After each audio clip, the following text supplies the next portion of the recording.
What's up guys? Today I'll be reviewing the Akko CS Rose Reds switches.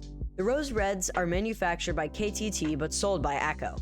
They're a PCB mount 3-pin mechanical switch. I got mine from Amazon for $13.99 with Prime shipping, but you can get them off akkogear.com for $10 if you're okay with a longer shipping time. Alright, let's go to the unboxing. The very first thing you see when you get the box is the attention to detail. You can tell that Akko really emphasizes packaging nowadays. The box that the switches are placed in is wrapped by cardstock-like material with a picture of the switches, their logo, the name of the switches, and a graph on the back. After you take off the cover, you're greeted with a purple reflective Akko logo, which is very similar to the one on the keycap box. After you take off the top of the box, you can see the switches. 45 of them come in each box. They're each seated in their own spot instead of just laying in a row inside of the plastic container. There is also a dust cover over all of the switches. The plastic container piece could maybe be used as a lubing station if you don't have one. That's what I did at least. But when you take off the dust cover, you're exposed to the switches. Being fully pink, they have a very cute aesthetic. Now, let's talk about the parts of the switch. It has a translucent pink top housing with Akko branding. The material is unknown, but the community seems to think that it's made from polycarbonate. The bottom housing is also pink, but it's not transparent like the top housing. The material of the bottom housing is also unknown, but the community thinks that it's made from nylon. The Akko CS Rose Red switches have an MX style stem, and the stem of the Rose Reds are... You know what? I'm gonna let you guess. You have 3 seconds to come up with an answer. 3, 2, 1. Guess what? It's pink. The material of the stem is unknown, but this time the community has no idea what it could be.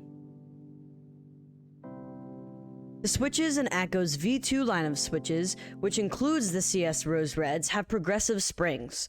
The CS Rose Reds have a weight of 43 grams, which is on the very light side of the spectrum. But me, coming from Cherry Silent Reds, they feel very nice and not light at all. I mistype very rarely. It's time for the stem wobble test.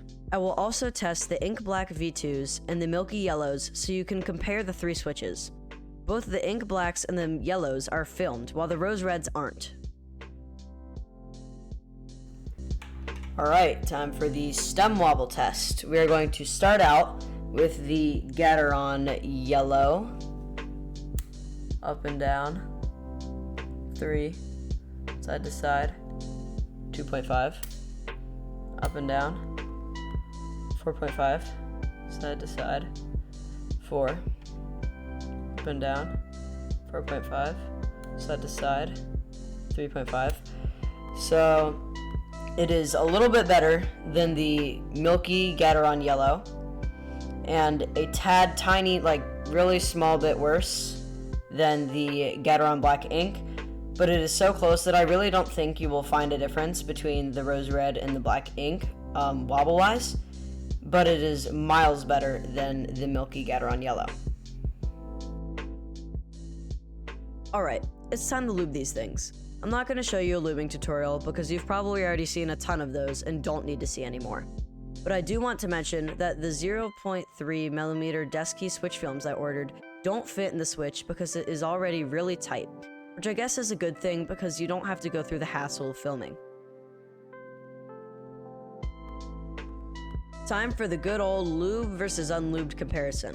Because of the fact that the position of the switch can alter the acoustics, I'll be comparing in the Z position. Thanks, Shoobs.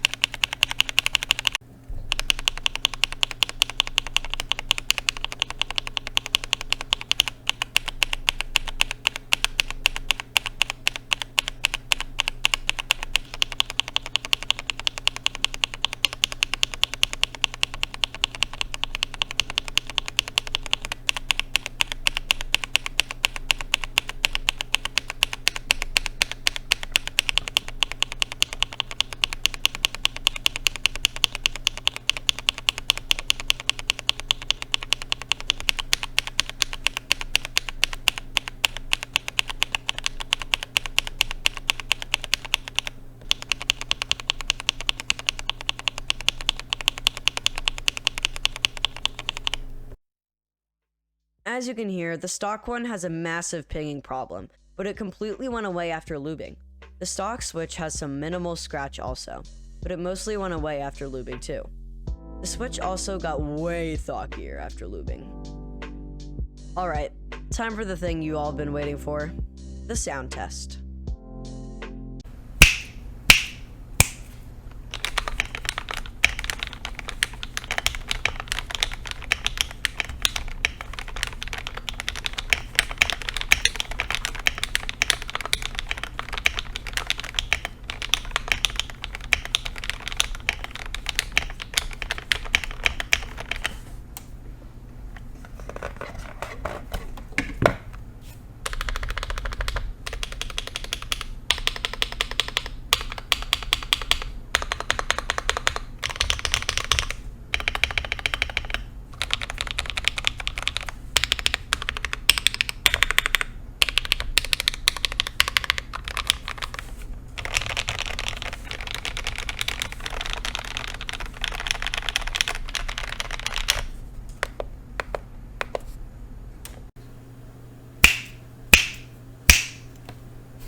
So, do I recommend the Akko CS Rose Red linears? Maybe.